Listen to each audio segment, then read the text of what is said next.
Hello friends, welcome to my channel. இன்றைக்கி நம்ம சேனலில் வந்துட்டு ஒரு vlog தான் பார்க்க போகிறோம். ஃப்ரைடே நம்ம வீட்டில் வந்து பூஜை பண்ணினது தான் வந்து பார்க்க போகிறோம். சுக்கர ஓரையில் பூஜை பண்ணினது. ஸோ அதுதான் வந்து இந்த வீடியோவில் vlog-ஆக பார்க்க போகிறோம். நம்ம சேனலை ஃபஸ்ட் டைம் பார்க்குறீங்கன்னா சப்ஸ்கிரைப் பண்ணி சப்போர்ட் பண்ணுங்கள். இவ்வளோ நாளாக சப்ஸ்கிரைப் பண்ணி சப்போர்ட் பண்ணிகிட்ருக்க அத்தனை பேத்துக்கும் ரொம்ப ரொம்ப தேங்க்ஸுங்க. வீடியோக்குள்ளே ஐயப்பனோட ஸ்டோரி வந்து ஷேர் பண்ணியிருக்கேன். ஐயப்பனுக்கு எதுக்காக இருமுடி கட்டுறாங்க, நெய் தேங்காய் எதுக்கு வைக்கிறாங்க, இதெல்லாம் வந்துட்டு இந்த கதையில் வந்து ஃபுல்லாக ஷேர் பண்ணியிருக்கேன். கண்டிப்பாக ஒரு லைக் கொடுத்து பாருங்கள்.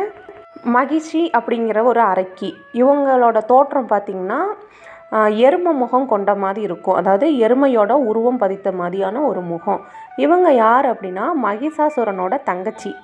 இவங்க வந்துட்டு ரொம்ப கடுமையான தவம் இருந்து சிவபெருமான்கிட்ட வந்து ஒரு வரம் வாங்கிக்கிறாங்க. அது என்ன வரம் அப்படின்னா, சிவபெருமானுக்கும் விஷ்ணு பகவானுக்கும் பிறக்கிற குழந்தையினால தான், 2 ஆண்களுக்கும் பிறக்கிற குழந்தையினால தான் எனக்கு இறப்பு ஏற்படணும் அப்படிங்கிறது மாதிரியான ஒரு வரம் வாங்கிக்கிறாங்க. சிவபெருமானும் வரத்தை வந்து கொடுத்துட்றாரு. இந்த மகிஷியோட ஆட்டம் வந்து ரொம்ப தாங்க முடியாமல் இருக்குது. ரொம்ப வந்து எல்லாத்தையும் துன்புறுத்துறது, இந்த மாதிரியான வேலைகள்லாம் நிறையா பண்ணிகிட்ருக்காங்க.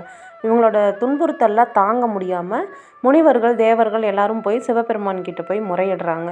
சிவபெருமான்கிட்டையும் விஷ்ணு பகவான்கிட்டையும் போய் முறையிடுறப்போ விஷ்ணு பகவானும் சிவபெருமானும் சேர்ந்து சரி இதுக்கு ஒரு முடிவை வந்து நம்ம தேடி தந்துடலாம் அப்படின்னு சொல்லிட்டு இவங்க வந்துட்டு அப்போ தான் வந்து விஷ்ணு பகவான் வந்து மோகினி அவதாரம் வந்து எடுக்கிறாங்க.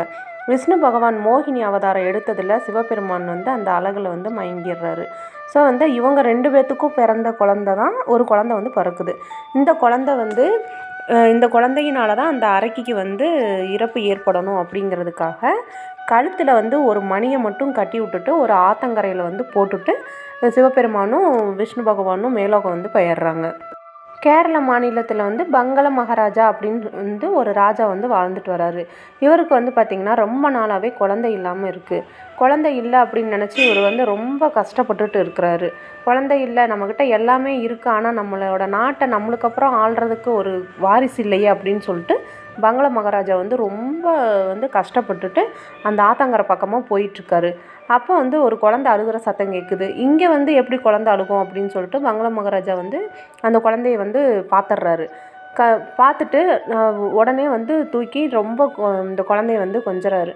கொஞ்சிட்டு வந்துட்டு நம்மளுக்கு கடவுளாக பார்த்த ஒரு கொடுத்த குழந்தை அப்படின்னு சொல்லிட்டு அங்கே இங்கேயும் தேடி பார்க்குறாரு. யாரும் இல்லை அப்படிங்கிறனால சரி நம்மளுக்கு வந்து கடவுளாக பார்த்து ஒரு குழந்தைய கொடுத்துருக்காரு, நம்ம வந்து இந்த குழந்தைய இனிமேல் வளர்க்க ஆரம்பிச்சிடலாம் அப்படின்னு சொல்லிட்டு அந்த குழந்தைய வந்து தூக்கிட்டு அரண்மனைக்கு போகிறாங்க.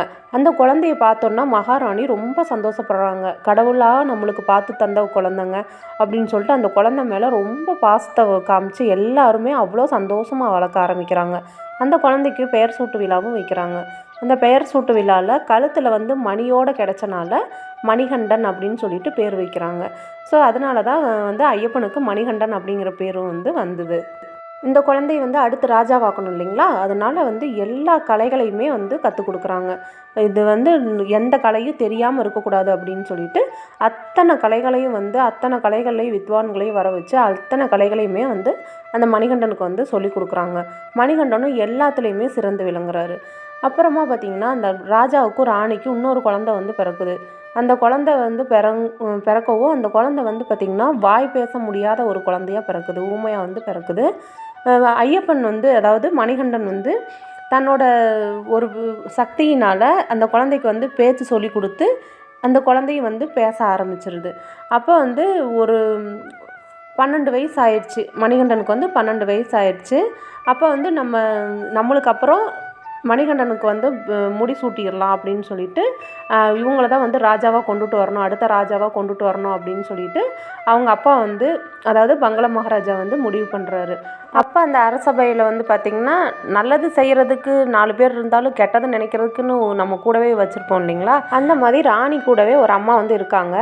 அவங்க வந்து உனக்கு பிறந்த குழந்தை இருக்கிறப்ப இந்த குழந்தைக்கு வந்துட்டு நீ வளர்த்த குழந்தைக்கு எதுக்காக நீங்கள் ராஜாவாக முடிசூடணும், உன்னோட குழந்தைக்கு தான் இது வந்து கிடைக்கணும், அவனுக்கு கிடைக்கக்கூடாது அப்படின்னு சொல்லிட்டு அவங்க வந்து ஏற்றி விட்றாங்க.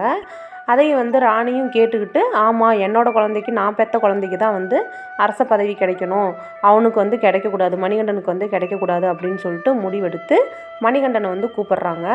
எனக்கு வந்து வயிறு வலிக்கு தாங்க முடியல, எனக்கு வந்து புளிப்பால் வேணும் அப்படின்னு வந்து கேட்குறாங்க. இவனை வந்து கொல்றதுக்கு நம்ம ஏதாவது திட்டம் தீட்டிடணும் அப்படின்னு சொல்லிட்டு அந்த அம்மாவும் மகாராணியும் சேர்ந்து வந்துட்டு நம்ம காட்டுக்கு அனுப்பி புலிப்பால் வந்து எடுத்துகிட்டு வர சொல்லலாம். புலிப்பால் அப்படின்னா புலி பக்கத்தில் போனாலே புலியெல்லாம் அடிச்சிரும்.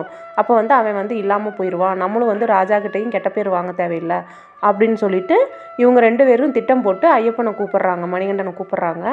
மணிகண்டனை கூப்பிட்டு அம்மாவுக்கு வந்துட்டு அம்மா மேலே மணிகண்டனுக்கு ரொம்ப பாசம்.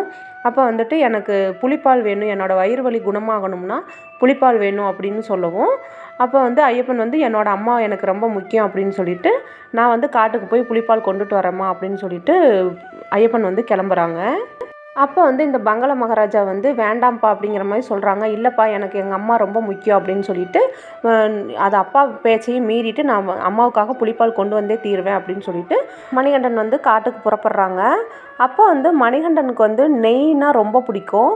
அதே மாதிரி நெய்யிலான பலகாரங்கள்னால் ரொம்ப பிடிக்கும். ஸோ வந்து மணிகண்டன் காட்டுக்கு போகிறனால அவங்களோட அப்பா அதாவது பங்கள மகாராஜா என்ன பண்ணுறாருனா 3 முக்கன் கொண்ட தேங்காயில் ஃபுல்லாக நெய்யை வந்து நிரப்பி கொடுக்குறாரு. ஏன்னா காட்டில் வந்து எதுவும் சாப்பிட கிடைக்கலன்னா நெய் சாப்பிட்டுக்கலாம் அப்படின்னு சொல்லிட்டு. அப்புறமா இன்னொரு பையில் வந்து பார்த்திங்கன்னா அரிசி, உப்பு, பருப்பு இதெல்லாம் வந்துட்டு போட்டு அனுப்புகிறாங்க. இதில் வந்து 2 முடியாக வந்து கட்டுறாங்க. தேங்காயை ஒரு இதில் வச்சு ஒரு முடியாகவும், இன்னொரு அரிசி, பருப்பு இதெல்லாம் வந்து வச்சு ஒரு முடியாகவும் வந்து கட்டி ஐயப்பனை வந்து காட்டுக்கு அனுப்புகிறாங்க. இதனால தான் வந்து அவங்க அப்பா கட்டி காட்டுக்கு அனுப்புனனால தான் ஐயப்பனுக்கு வந்து இப்போயுமே வந்து அந்த இருமுடி கட்டுற பழக்கம் அப்படிங்கிறது வந்திருக்கு. ஐயப்பனும் வந்து காட்டு பக்கம் போயிடுறாரு. காட்டு பக்கம் போகிறப்போ இந்த மகிழ்ச்சி அதாவது அந்த அரக்கி இருக்காங்க பார்த்தீங்களா, அவங்க வந்துட்டு ரொம்ப இதுவாக பண்ணுறாங்க. அப்போ வந்து ஐயப்பன் காட்டுக்குள்ளே நுழையிறப்ப ஐயப்பனை கொல்றதுக்காக வந்து மகிழ்ச்சி வந்து ரொம்ப ஆக்ரோஷமாக வர்றாங்க. அப்போ வந்து பார்த்திங்கன்னா ஐயப்பன் வந்து இவங்களோட வரம் எப்படின்னா, இவங்க கீழே விழுந்தாங்க அப்படின்னாலும் இவங்களுக்கு உயிர் மறுபடியும் வந்துக்கிட்டே இருக்கணும் அப்படிங்கிறதா இவங்களோட வரம். இவங்களுக்கு வந்து சாவு அப்படிங்கிறதே வரக்கூடாது அப்படிங்கிறது மாதிரி ஒரு வரம் வாங்கிட்டாங்க. துண்டாக போனாலும் மறுபடியும் அதிலிருந்து உயிர்ப்பிச்சு வரணும் அப்படிங்கிறதான இதுதான் வரும். ஸோ வந்து இப்போ இதுக்கு என்ன பண்ணலாம் அப்படிங்கிறது மாதிரி ஐயப்பன் யோசிக்கிறாரு. அப்போ வந்து என்ன பண்ணுறாருனா, பக்கத்தில் இருக்கிற ஒரு பாறை, பெரிய பாறையை எடுத்து போட்டு அந்த மகிழ்ச்சி மேலே அந்த அறைக்கு மேலே வந்து தூக்கி போட்டு தன்னோட காலை வந்து வைக்கிறாரு. அப்போ வந்து அந்த மகிழ்ச்சி வந்து அப்படியே வந்து இறந்து போயிடுறாங்க. இறந்து போயிட்டு மறுபடியும் அதுக்கு வந்து உயிர் வந்துடுது. உயிர் வந்தோன்னு பார்த்திங்கன்னா ஒரு அழகான பெண்ணாக வந்து அவங்க வந்து மாறிடுறாங்க. பெண்ணாக மாறினோன்னே அவங்க வந்து சொல்கிறாங்க, நான் வந்து அசிங்கமான தோற்றத்தோடு இருந்தேன், இப்போ உன்னோட காலடி பட்டதுனால நான் வந்து ஒரு அழகான பெண்மணியாக மாறிட்டேன், அதனால் நீ தான் வந்து என்னை கல்யாணம் பண்ணிக்கணும் அப்படின்னு சொல்லி மணிகண்டன்கிட்ட வந்து சொல்கிறாங்க. அப்போ வந்து மணிகண்டன் வந்து நான் உன்னை கல்யாணம்லாம் பண்ணிக்க முடியாது, உன்னை அழிக்கிறதுக்காக தான் நான் வந்து இந்த பூலோகத்துக்கே வந்து ஒரு தோற்றம் எடுத்து வந்தேன், நான் வந்த வேலை முடிஞ்சது அப்படின்னு சொல்கிறப்போ எனக்கு அதெல்லாம் தெரியாது, நீ தான் என்னை கல்யாணம் பண்ணிக்கணும் அப்படின்னு சொல்லிட்டு ரொம்ப பிடிவாதமாக மணிகண்டனை விடாமல் இருக்காங்க. அப்போ வந்து மணிகண்டன் வந்து சொல்கிறாங்க, சரி நான் வந்து உன்னை கல்யாணம் பண்ணிக்கிறேன், ஆனால் அதுக்கு வந்து ஒரு சில கண்டிஷன்கள்லாம் இருக்குது, அதெல்லாம் வந்து கொஞ்சம் நேரம் நான் கழித்து உனக்கு சொல்லுவேன் அப்படிங்கிறது மாதிரி நீ என் கூடவே இருக்கலாம் அப்படிங்கிறது மாதிரி ஐயப்பன் வந்து ஒரு வரத்தை வந்து அந்த அரக்கிக்கு வந்து கொடுத்துட்றாரு மகிழ்ச்சிக்கு. அந்த காட்டுக்குள்ளே இந்த மகிழ்ச்சியை வதம் பண்ணினதை பார்த்துட்டு புலிகள் அத்தனை புலிகளும் வந்து ஒரு புலி இல்லை 2 புலி இல்லை, காட்டில் இருக்கிற அத்தனை புலியும் வந்து ஐயப்பனுக்கு வந்து அப்படியே வந்து வணங்குச்சுங்களாம். ஐயப்பனை வந்து வணங்குச்சுங்களாம். தன்னோட தோலெல்லாம் வந்து போர்வையாலாம் போத்தி விட்டுது, அந்த மாதிரியெல்லாம் வரலாறில் வந்து சொல்கிறாங்க. ஸோ வந்து ஐயப்பன் நம்மளோட வீட்டுக்கு போகலாம், அரண்மனைக்கு போய் அம்மாவுக்கு ஃபஸ்ட்டு இந்த புலிப்பாலை கொடுக்கலாம் அப்படிங்கிறதுக்காக ஐயப்பன் வந்து புலிப்பாலை எடுத்துகிட்டு போகலாம் அப்படிங்கிறப்போ புலியிலேயே உட்கார்ந்துட்டு புலி படைகளோடு வந்து அரண்மனைக்கு வந்து போயிருக்காரு. இதை பார்த்த உடனே அந்த மகாராணி வந்து வேக வேகமாக வந்து மகாராணியும் அந்த அம்மாவும் வந்து பக்கத்தில் வந்து ஐயப்பனோட காலில் விழுந்து வணங்கியிருக்காங்க. நான் வந்து உன்னை முடிச்சிடணும்னு நான் நினச்சேன், ஆனால் நீ எனக்காக புலிப்பாலுக்கு பதிலாக புளியவே கூட்டிகிட்டு வந்து எனக்கு பால் கொடுக்க வச்சுருக்க, என்னைய மன்னிச்சிரு மணிகண்டா அப்படின்னு சொல்லிட்டு அந்த அம்மா வந்து ரொம்ப ஃபீல் பண்ணி அழுக ஆரம்பிக்கிறாங்க. அம்மா நீங்கள் தான்மா எனக்கு முக்கியம் அப்படிங்கிற மாதிரி மணிகண்டனும் வந்து ஆறுதல் சொல்லிவிட்டு பங்கள மகாராஜா கிட்ட வந்து நான் வந்து மனுஷனாக பிறந்ததுக்கான பிறவி எனக்கு முடிஞ்சிருச்சு, நான் வந்து இன்னும் மேலோகத்துக்கு போகிறேன் அப்படின்னு சொல்லிட்டு சொல்கிறப்போ இவர் வந்து மணிகண்டன் மேலே ரொம்ப பாசமாக இருக்கார். அதனால் வந்து மணிகண்டா உன்னை விட்டுட்டு என்னால் இருக்க முடியாது, நீ வந்து என்னோடையே இருந்துரு மணிகண்டா அப்படின்னு சொல்கிறப்போ எனக்கு நான் வந்ததுக்கான காரணம் முடிஞ்சிருச்சு, இதில் வந்து நான் இனிமேல் எதுவுமே பண்ண முடியாது அப்படின்னு சொல்கிறப்போ அவங்க அப்பா வந்து ரொம்ப ஃபீல் பண்ணுறத பார்த்துட்டு மணிகண்டன் வந்து சொல்கிறாரு, சரி நான் உங்களுக்காக ஒன்று பண்ணுறேன் அப்படின்னு சொல்லிட்டு மணிகண்டன் வில்லாதி வீரன் இல்லைங்களா, அதாவது வில்லு விடுறதுல அவரோட சிறந்தவங்க யாருமே இல்லை இல்லைங்களா. அதனால புலியோட இதில் உட்காந்துட்டு அவர் வந்து நான் ஒரு வில்லு அம்பு விடுறேன், அது எங்கே போய் விழுகுதோ நீங்கள் வந்து அங்கே எனக்கு ஒரு கோயில் கட்டுங்க, எனக்கு கோயில் கட்டுறதுக்கு பக்கத்துலேயே அந்த மாளிகை அம்மன் அப்படின்னு சொல்லிட்டு ஒரு கோவிலும் கட்டுங்க, 2 கோவில் கட்டுங்க அப்படின்னு சொல்லி வில்லு விடுறாரு. அப்போ வந்து வில்லு எங்கே போய் விழுகுதுன்னா சபரிமலையில் வந்து விழுகுது. கிட்டத்தட்ட 18 மலைகளுக்கு இடையில போய் விழுகுது. அங்கே தான் வந்து எனக்கு கோவில் கட்டணும் அப்படின்னு சொல்லிட்டு ஐயப்பன் வந்து சொல்லிடுறாரு. எனக்கு கோயில் கட்டுற இடத்துலையே பக்கத்துலேயே வந்து இன்னொரு கோயில் கட்டுங்க, அந்த கோயிலில் வந்து மாளிகை அம்மன்கிற பேரில் நீங்கள் வந்து அந்த கோயிலை கட்டுங்க அப்படின்னு சொல்லிடுறாரு. அந்த கோயிலில் வந்து இந்த மகிழ்ச்சியை வந்து நீ வந்து இந்த கோயிலில் இருந்துக்கலாம் அப்படின்னு சொல்கிறாரு.